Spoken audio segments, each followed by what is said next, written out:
আসসালামু আলাইকুম। একটা ভিডিও দেখলাম। গোলাম আজম বলছে, সাক্ষাৎকারে বলছে যে সে আসলে ৭১ সালে কাউকে মারেনি, অর্থাৎ সে কাউকে হত্যা করেনি, বরঞ্চ সে বাঁচিয়েছে। তো কাকে বাঁচিয়েছে? তো বলার সময় বলছে সূর্য মিয়া নামে একজনকে সে বাঁচিয়েছে। আচ্ছা, সূর্য মিয়াটা কে? সে কি জামাতের লোক ছিল, শান্তি বাহিনীর লোক ছিল, রাজাকারের লোক ছিল, আলবদরের লোক ছিল, আল শামসের লোক ছিল, নাকি আওয়ামী লীগের ছিল, নাকি মুক্তিযোদ্ধা ছিল? সেটা কিন্তু গোলাম আজম খোলাসা করেনি, কিন্তু সূর্য মিয়াকে সে বাঁচিয়েছে।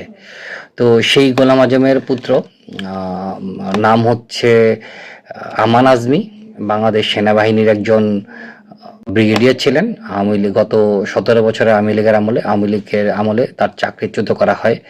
তো আমান আজমির সেনাবাহিনীতে জয়েন করা নিয়ে একটা মানে গল্প প্রচলিত আছে, সেটা আজ আপনাকে শোনাবো। তার আগে আমান আজমির একটা কথা বলে নিই। আমান আজমিকে তো কিছুদিন আগে একটা সাক্ষাৎকারে বলেছিলেন যে এই যে ডিজিএফআই এর লোকজন, তার ঊর্ধ্বতনের অর্থাৎ আমান আজমি নিজেকে গুম করা হয়েছে, আজম আজমিকে গুম করা হয়েছিল বলে যে দাবিটা করা হয়, আমান আজমি যেটা দাবি করেন, তো তার একজন তখন তিনি বলছিলেন যে উপর মানে কমান্ড্যান্টের অন্যায় আদেশ কেন মানতে হবে? চাকরি করবে না, অন্যকে চাকরি করবে বা চাকরি ছেড়ে দিবে। এই চাকরি তার করা দরকার কি, অন্য পেশায় যাবে।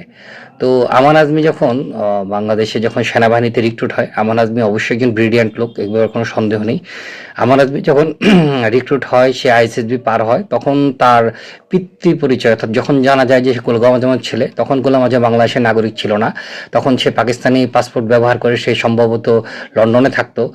তো সেই গোলাম আজমের ছেলে যখন পরিচয় যখন আসে, তখন সেনাবাহিনী তাকে সেনাবাহিনীতে রিক্রুট করতে অস্বীকৃতি জানায়।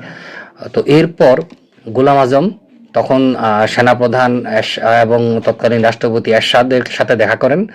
দেখা করে তাদের ভিতরে কি গোপন কথাবার্তা হয়, এছাড়া পাকিস্তান এবং অন্যান্যদের মাধ্যমে কি গোপন কথাবার্তা হয়, গোপন কথাবার্তা এরশাদের নির্দেশে গোলাম আজমের ছেলেকে সেনাবাহিনীতে রিক্রুট করা হয়। এই আমান আজমি নিজে সেনাবাহিনীতে রিক্রুট হওয়ার জন্য এত কিছু করলেন। তৎকালীন রাষ্ট্রপতির সাথে তার বাবা দেখা করে তার নিয়োগ প্রক্রিয়া কমপ্লিট করেন, কেন তখন তার কাছে একবারও মনে হয়নি যে সেনাবাহিনীতে তাকে নিচ্ছে না, সেনাবাহিনীতে না গেলেই হয়। আসলে সেনাবাহিনীতে আমান আজমি জয়েন ছিল একটা প্রোপাগান্ডা নিয়ে, যে প্রোপাগান্ডা হয়তোবা এই সময় এসে সে বাস্তবায়ন করার চেষ্টা করছে। যাই হোক, তো এই গোলাম আজম ১৯৭১ সালে যাকে বাঁচিয়েছিল, সেই সূর্য মিয়াটাকে আমরা কেউ জানি না, কিন্তু গোলাম আজম সূর্য মিয়ার নাম বলেছে।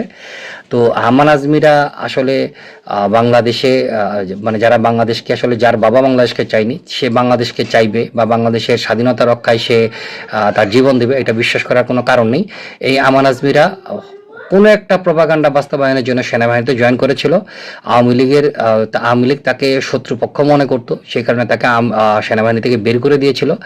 আর এই মুহূর্তে আমান আজমি জামাত ইসলামের পক্ষ থেকে হয়তো সেনাবাহিনীতে কোনো কিছু তার একটা বড় প্রভাব বা বিভিন্ন কিছু করার চেষ্টা করছে বা অন্যান্যভাবে কিছু করার চেষ্টা করছে। এই আমান আজমি আসলে গুম হয়েছিল কিনা এটা নিয়েও যথেষ্ট সন্দেহ আছে।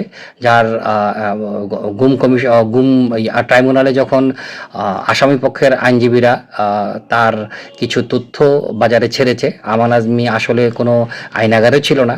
তো সব সত্য আস্তে আস্তে বেরিয়ে আসবে আমান আজমি আসলে কোথায় ছিলেন।